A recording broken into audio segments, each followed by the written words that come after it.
So let's get back to another metagame breakdown.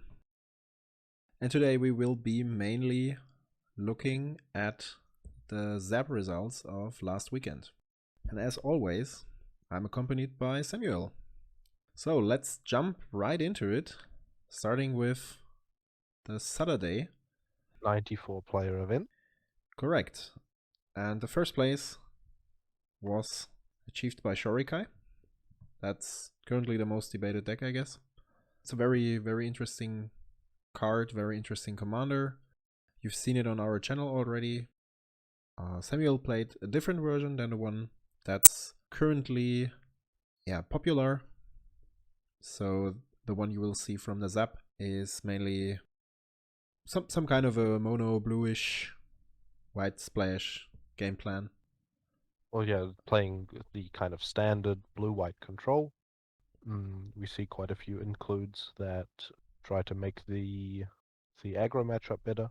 Cards like Absorb, cards like a card that I really don't like in a deck like this, Sunblade Samurai, which channels for 2, gets a planes and gains you 2 life. And I think this one might have been, or you can view it as an update to Timeless Dragon. Or maybe it's not really an update because Timeless Dragon is creating a token at least later in the game. But I think the life gain is quite relevant here. That's also why. Yeah, absolutely, and I understand that. I just, as I think we've said before, I'd hope the format would be a little better than playing a common from the new set that gets you a planes and 2 life for 2 mana. But yeah, so I think these lists are probably going in the direction of being as good as they can be for what they're trying to do. These kind of counter everything, kill everything, eventually resolve your commander and start drawing cards with it, and then cast an Emrakul or win with a Teferi emblem or hit the opponent 20 times with your Snapcaster Mage. Yeah, Those kinds or of victories. Celestial Colonnader or something like this. That too, yep. As I've talked about before, I don't like taking those kinds of decks to tournaments because I like to be done with my matches when the round timer Earlier comes around. Yeah. And like be in the and if the round timer comes around, then you're in the middle of an intense game 3, not an intense game 1. So I personally don't like these decks that much, but there are definitely people that love playing these types of strategies. This is the first playable blue-white commander that lets you really play this strategy. There have been others like Ojutai or some partner combinations which people have played, but this card is really good at that. It gives you some card selection. It allows you to pitch some lands when you have too many. It makes blockers that allow you to take some damage and then play a board wipe, as opposed to having to cast your board wipe straight away. There's a lot of upsides to this card. It's really good in enabling that delay the game as long as possible and eventually win kind of strategy, which is cool. That I think it's cool that there's a deck that facilitates that now. Absolutely, I'm totally with you. And as we've already said, it also offers an artifact strategy or different kind of strategies overall. So I think regarding Shorikai, the last word isn't spoken, and players might continue experimenting with the card overall. I think it's because there's currently a debate going on whether or not this commander is problematic. I think it's totally fine to have such a card in your command zone. I've said that earlier today in a Discord server. If you choose to play a CMC4 commander with limited colors, it should come with a decent ability to reward that decision. Yep. And that's what the card does. Yeah. Apart from that, we have a few more interesting decks to look at. So first of all, there are 2 Grist lists in top 8. And yeah, this is a deck that gained some popularity recently. Has a few cool lines, Contamination, Earthcraft, and stuff like this. Plays some Hogak magic.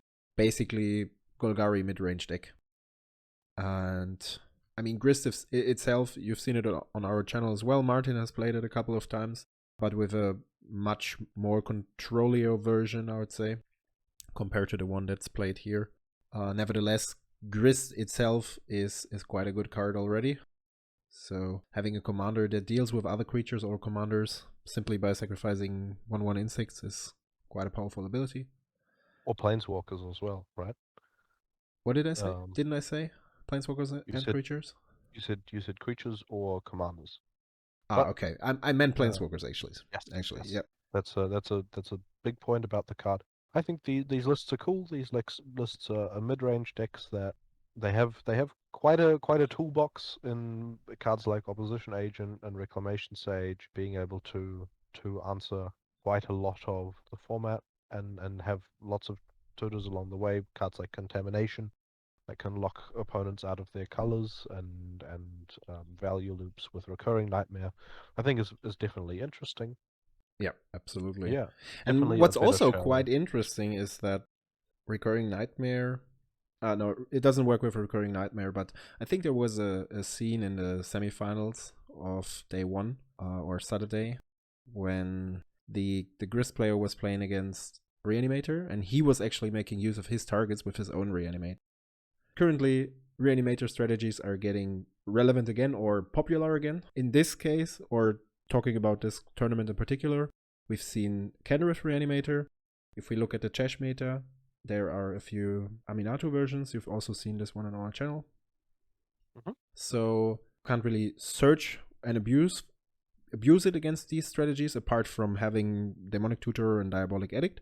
But it's very unlikely that you have the setup in that very moment, because usually it's like Reanimator decks are playing that in one line, like unless they play the discard outlet a turn before, for example, Careful Study, Faithless Looting, whatsoever, and then the turn after, second turn they cast Exhume or whatsoever. Sometimes they have both in one, maybe in order to, yeah, I wouldn't say to prevent such situations, but let's say if you know these days you play against Grist and you can somehow anticipate that he could run Reanimate, you would probably decide to do it in one swing instead of waiting for it another turn, if you can. If you can. Yeah, but the point I wanted to I wanted to bring out is that there is a chance that you can even abuse your opponent's game plan by playing these spells on your own, Mm-hmm. which he, or you have answers like Deathrite Shaman that you can get with multiple different creature tutors. Yeah, or definitely. I think it's interesting. This one doesn't play it here, but you could also play Endurance. That's a card That's definitely a strong card. Or the new Cemetery Prowler, I think it's called. It exiles on ETB and attack, and then makes those spells cost less. Right. Might Stuff also like this. be an interesting consideration. But you have in a kind of green and black shell, you have very good access to your creature toolbox with all the tutors that you play. So yeah, you can be well set up against different metagames. Definitely. And one thing I wanted to comment on with these Reanimator decks, or well, not quite Reanimator. In Singleton, Reanimator always or usually plays Show and Tell, which both Kenrith and the Golos list play.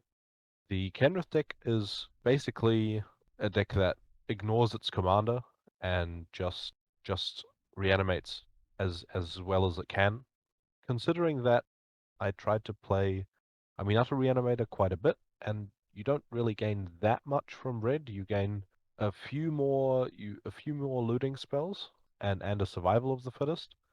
I am still not quite sure if we've reached critical density in Reanimator being good, but it's always cool to see those kinds of decks make it in tournaments because yeah, it gives inspiration and shows that the archetype is viable, even if I don't personally like to play it that much. Well, I love playing it. I just pick up a Reanimator deck every now and then and end up being quite disappointed because you have these games where you draw only threats and discard outlets but no reanimation, and vice versa. You have a 3-card combo of which you have about 10 combo cards in your deck in every direction, and the chances are pretty high that you'll get towards it, but sometimes you just don't make it, or the opponents have answers, which like we talked about in Grist just now, and basically every list has some way of interacting with graveyards nowadays. Not something that explicitly changes the meta where people start playing like Cremate or something like that. Basically, all decks have the ability to interact with graveyards, and when you're trying to play Reanimator, and every now and then you just lose because the opponent just happened to have their Kaya's Guile in hand, it's quite frustrating. That's right. At least picking Kenrith as your Reanimator commander somehow fixes the problem of not having reanimation spells, since his last ability, although it's a bit pricey, lets you put creatures from your graveyard onto the battlefield.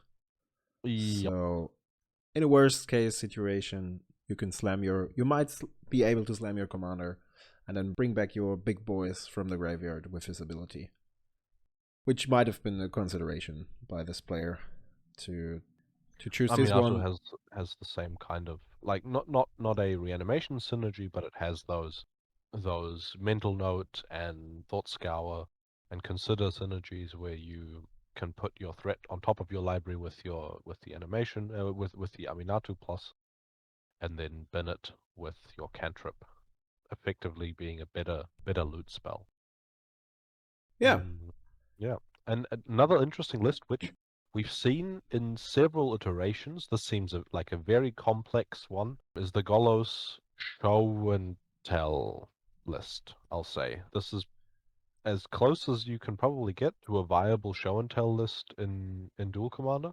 It has several ways to put Omniscience on the battlefield by either discarding it and reviving it with Replenish, or getting it out of your library with Academy Rector, and then you just start doing lots of stuff. You start casting Archon of Cruelties, and you cast your whole library, and then win somehow along the way. I don't think there's a necessarily, from what I can see, any infinite combos with Omniscience. No, I don't see any either. But I think once this card is Yeah, down but I on the think once you battlefield, yeah. resolve an Omniscience and you have an okay draw with the cantrips that you cast afterwards, and the rest of that, I think when you resolve an Archon, an Ashen Rider, and an Emrakul, the opponent isn't doing that much afterwards. Right, right. I totally agree. Another interesting list I just want to mention is, if we look in the top 16, actually, something like a 5-color control list with Kyodai. That's a new dragon spirit from Kamigawa Neon Dynasty. And we've seen this list in a Jeskai Tempo style played in the Philippines. This one is quite different. It plays like pretty much the best creatures Magic colors have to offer. And yeah, apart from that, just having a 5-color control deck that has a flashy creature in your command zone, and it actually has a relevant finisher, stick to itself. So for just the cycle, and on a long run, I think that's all. That's fine. You can pay that. You have an 8/8 flying beater that can finish games quite quickly, I guess. So it's another interesting commander, and I think it will become more popular. And yeah, there are some variations in which you can build this deck. Definitely an interesting design. Also, the it could also be 1 of 99 in Sisai, since tutoring it up with the cycle from Sisai might be a bit difficult, since she needs to have 5 power at least. But giving another permanent indestructible isn't too bad. And as I just said, spending the cycle to actually deal some damage might not be too bad either. We will see where this card goes into.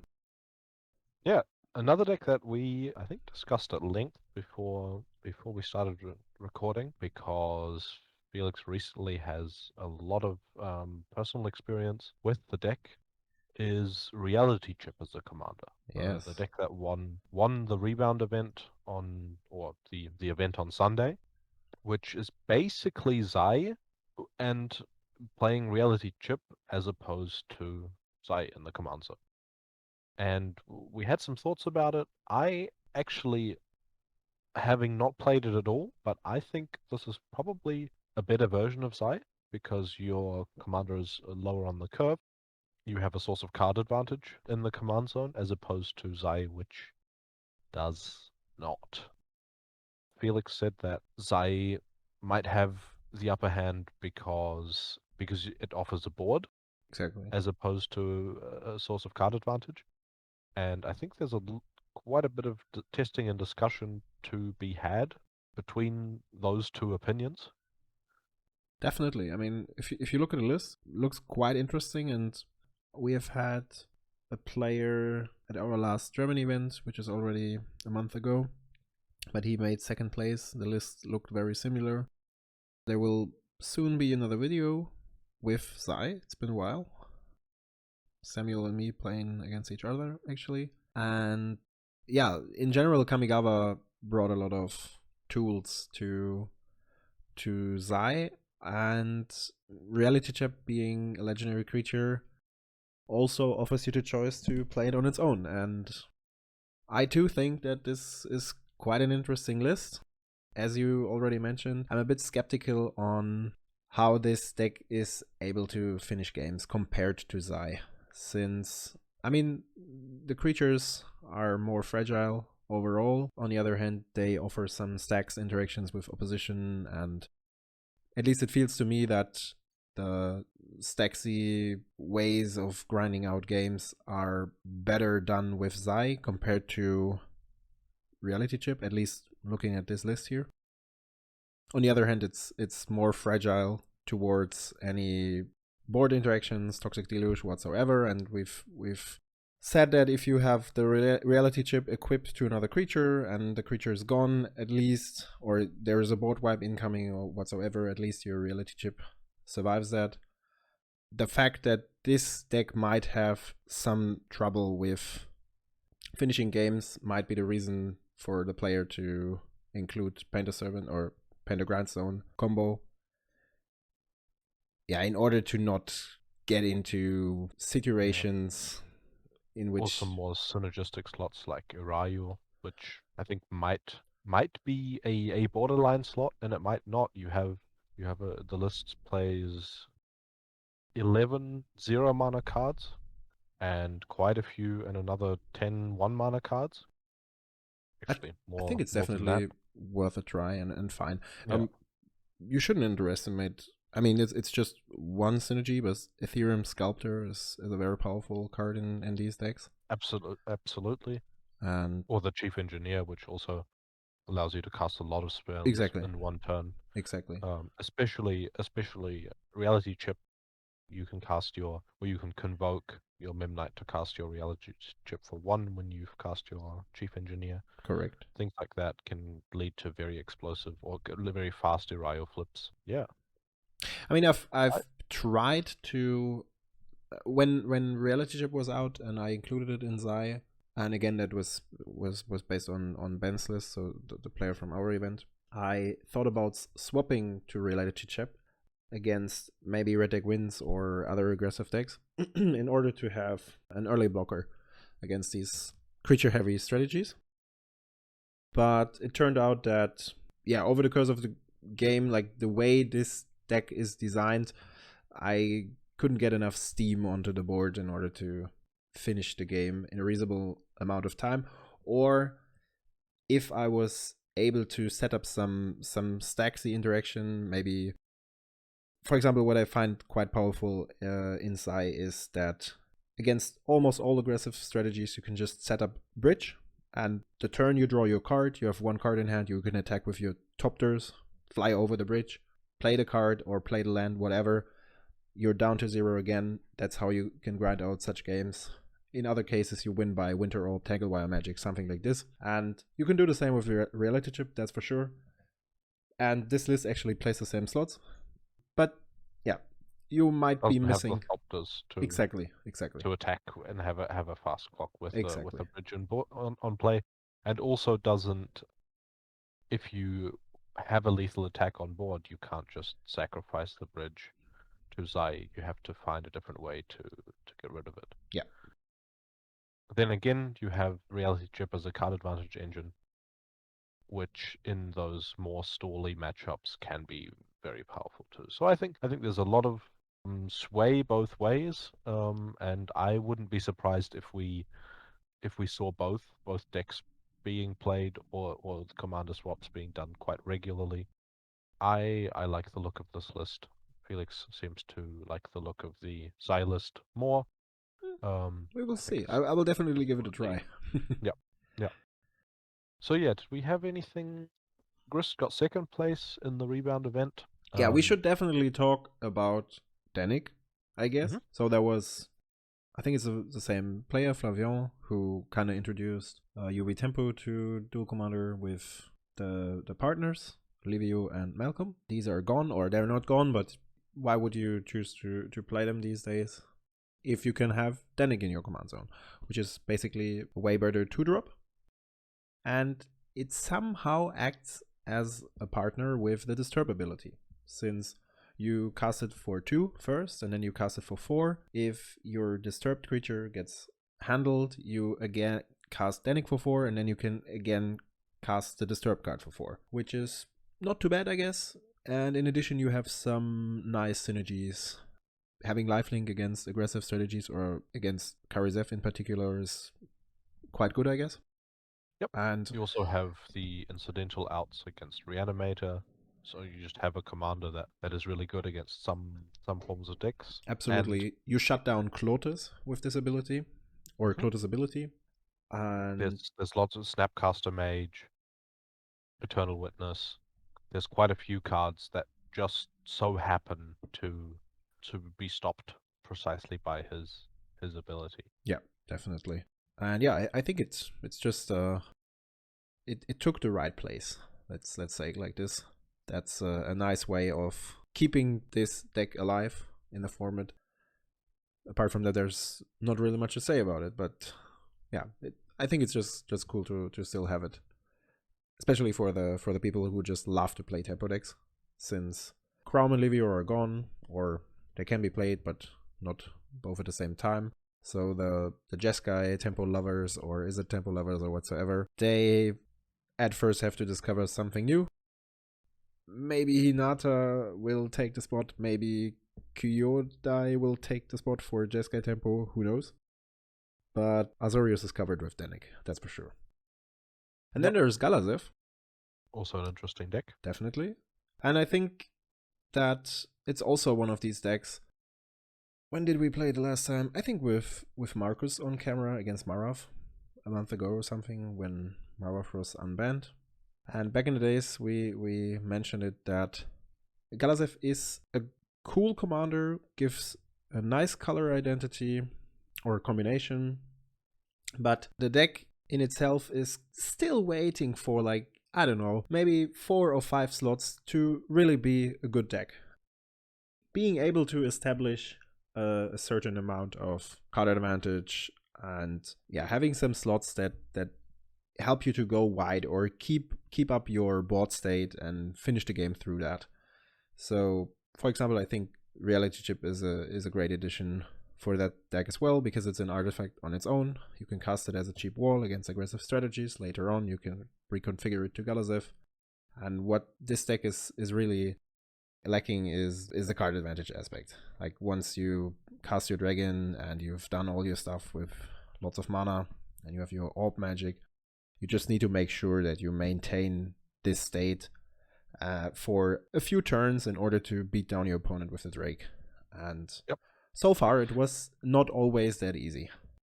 But I think we something have, this deck yeah, might be go. missing, which we see a sort of a reluctance, which your tempo lists did play, and has been an all-star in modern and legacy and all sorts of formats, is Murktide region. Yeah, definitely. I think when you have this deck plays, what is it? It looks like maybe 34 spells. You play fetch lands, you fuel your graveyard with cantrips and stuff like that, and you trade counter magic. I think playing a Murktide is totally reasonable and is a card that can just can just get you there.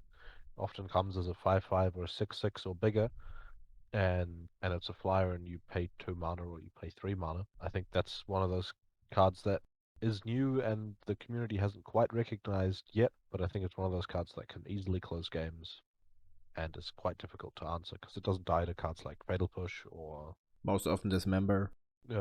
Dismember. We know the cards Abrupt Decay, Eliminate, stuff Eliminate. like that. Heartless Act is not working either. So there are quite some blanks, that's right. Yeah. Another card that's been another deck that's been kind of present in lots of tournaments. We saw it in our German tournament. We see it here is Sithis. Yeah. And the lists are becoming more and more refined. I think the players that do like playing Enchantress put a lot of time into those lists and think quite a bit about the slots that they play. And there are some includes that you look at sometimes and think, is this really what you want to be playing? But Enchantress Magic is very different Yeah. from Definitely. regular play styles, and there are some reasonings behind why you include cards that are really difficult to perceive when you haven't played it or don't play like that specific list. So I think these lists are pretty cool and strong. I think we might see it on cam again in the near future. Then again, the list that was in the what are these, the quarterfinals, plays a Sungrass Prairie, which I think is a sin to ever play any of those lands.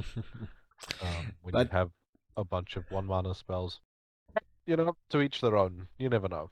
yeah, I think he has a nice shiny forward probably, and he just wanted to play it maybe, or Yep. there's a reason behind it.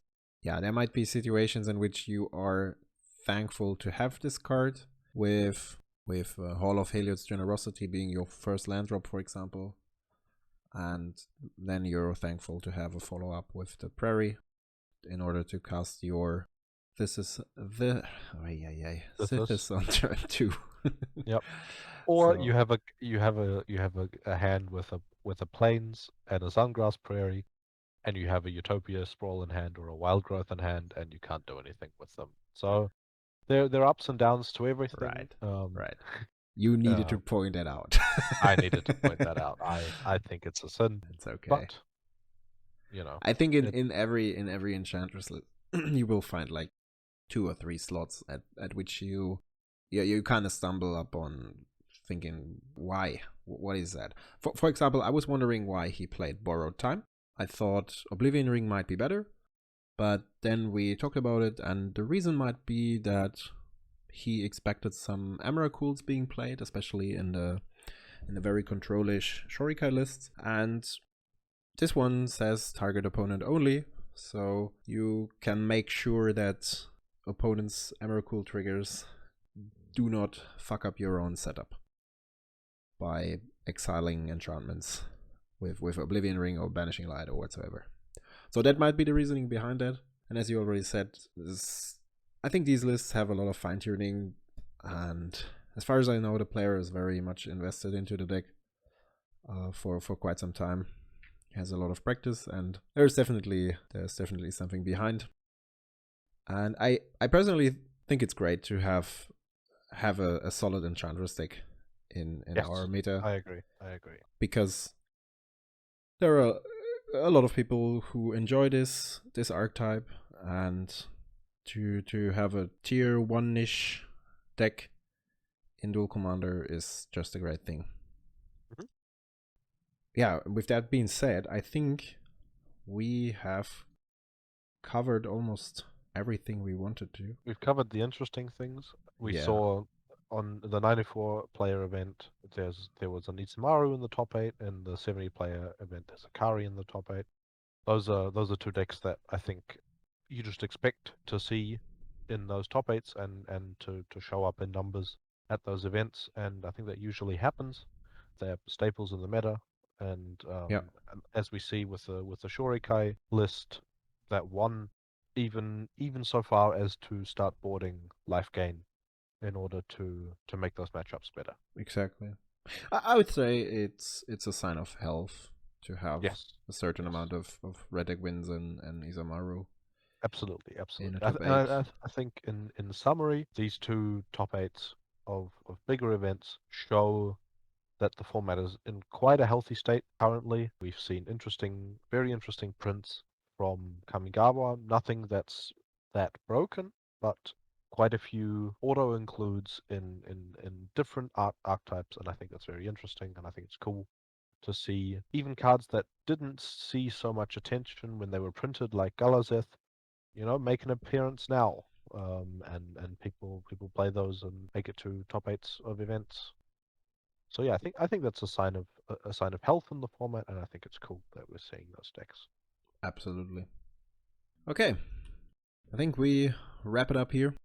Thanks very much for tuning in again. Thank you for your time. Thanks for listening. There will be the next ban and restricted or format update next week. Let's say it like this. I don't like just restricted to ban update only, since as you saw last time, there was a massive change to the partner rule, or how to play partners actually, of which we didn't talk that much this time. But yeah, if you look at the results, it seems that partners are pretty much unplayable these days. Yeah. I think they've been basically removed from the format with Yeah. this update, and I guess that seems to be what the intention of the committee has been, to first remove as many of them as they could, and then not remove the mechanic entirely, but change the rules so that it's unplayable. I think it's fine. That's how they want to run the format, and that's how they do it. Yes, and I think it's all right. I mean, I'm quite optimistic, to be honest, that Wizards will print new partners, and at some point partners are getting better and better. So I'm still optimistic that at some point we will get partners that are at an equal power level of single card commanders that might bring them back with more colors. Yes. So we just need to be a bit patient, and in the meanwhile we can enjoy a format with a lot of diversity, which I currently very much enjoy. And so do you in the future with Shurikai artifacts. Yes, I like the thought of the deck. We'll see how long I stick to it, and if it gets banned or not. I don't think so. Okay, we'll see. I would not. Well, that's for another one. With that being said, guys, have a good one. Ciao, ciao. You too.